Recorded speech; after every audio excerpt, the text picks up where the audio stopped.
So you've raised your hand to serve a cause you really believe in, and that's awesome. But let's be real, turning all that passion into effective, high-impact leadership on the nonprofit board, well, that's a whole other ballgame.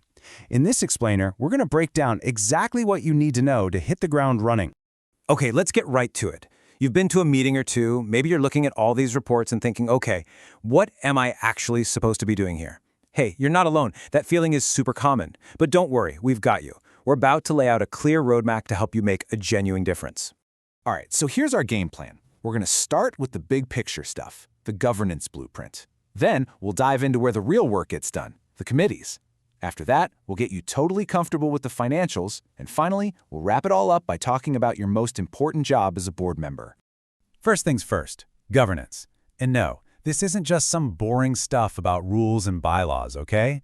It's about building a rock-solid foundation so that everyone, the board, the staff, can focus on what really matters, the mission. You know, at its heart, a great board structure is all about one thing: eliminating confusion. It means you spend way less time wondering whose job is that and way more time doing what you're there to do. Provide that high-level strategic oversight that helps the organization soar. It's the foundation for everything. Think of these as the three main pillars holding everything up. First, you've got to have the right mix of people around the table. Next, you need a smart way to break down the detailed work into committees. And finally, you need a super clear line between the board's role, which is governance, and the staff's role, which is running the day-to-day operations. Get these three right, and you are golden. All right, let's pull back the curtain and look at the real engine room of the board, the committees. Seriously, this is where so much of the heavy lifting happens. Think about it this way. Committees are the ones who do the homework. They are the deep divers. They dig into the nitty-gritty of the finances or a new program proposal so that when it comes time for the full board meeting, you're not bogged down in tiny details. Instead, you can have a smart, strategic conversation and make a solid decision.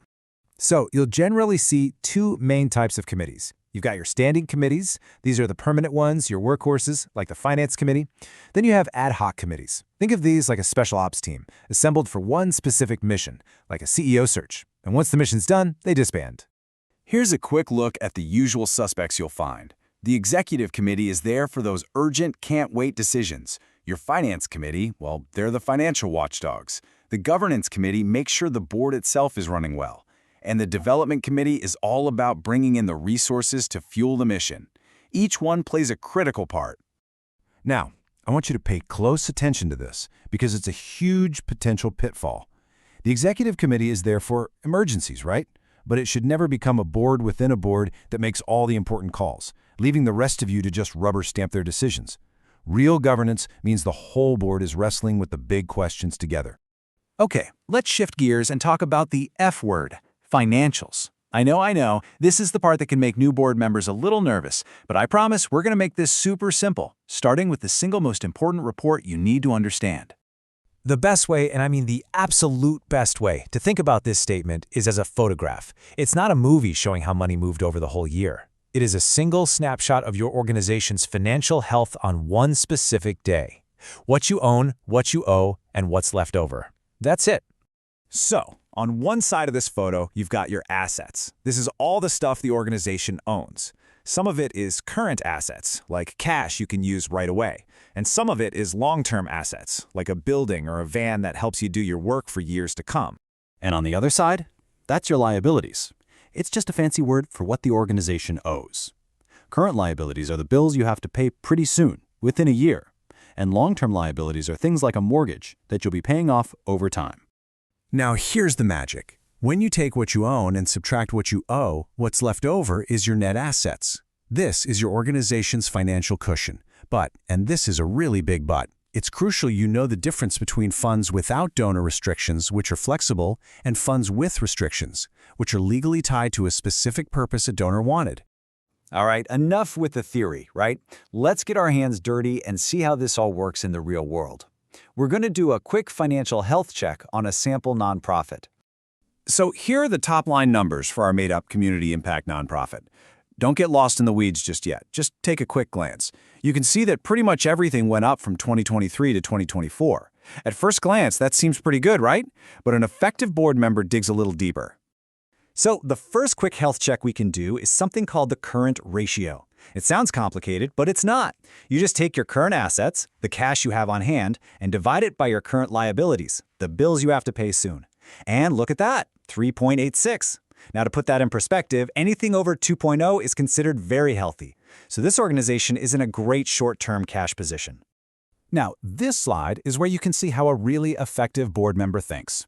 You celebrate the good news, for sure. Net assets and cash are both way up. But you also spot the things that make you go, what's the story there? And that question mark next to receivables growth, that's gold. That's where your value as a board member really shines. And this right here, this is the kind of question that moves you from being a passive observer to an active, engaged governor. Notice, it's not an accusation. You're not pointing fingers. You're simply asking a clarifying question to understand the story behind the numbers. Is this increased because you landed a huge new grant? That's awesome. Or is it because someone is really late on paying you? That could be a problem. Your job is to ask. For our final piece of the puzzle, we're going to zoom all the way back out. We're moving past the numbers and the committees to the fundamental principle that should guide every single decision you ever make as a board member.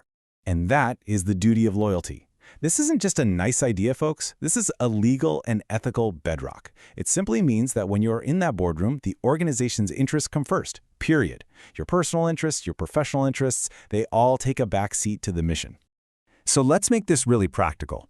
Imagine a board member named Tom owns an accounting firm, and the nonprofit needs a new auditor. A potential conflict of interest, right? Here's how he handles it perfectly. 1, he discloses it up front. 2, he'll answer questions about his firm, but he won't lobby for it. 3, and this is key, he physically leaves the room when it's time to discuss and vote. And 4, everything is documented. This protects Tom, and it protects the organization. So there you have it. We've covered governance structure, committees, the financials, and your core ethical duties. You now have the complete toolkit to be a truly fantastic board member. So I'll leave you with this one question. Now that you're armed with this knowledge, what is the one insightful question you're going to bring to your next board meeting to help drive your mission forward?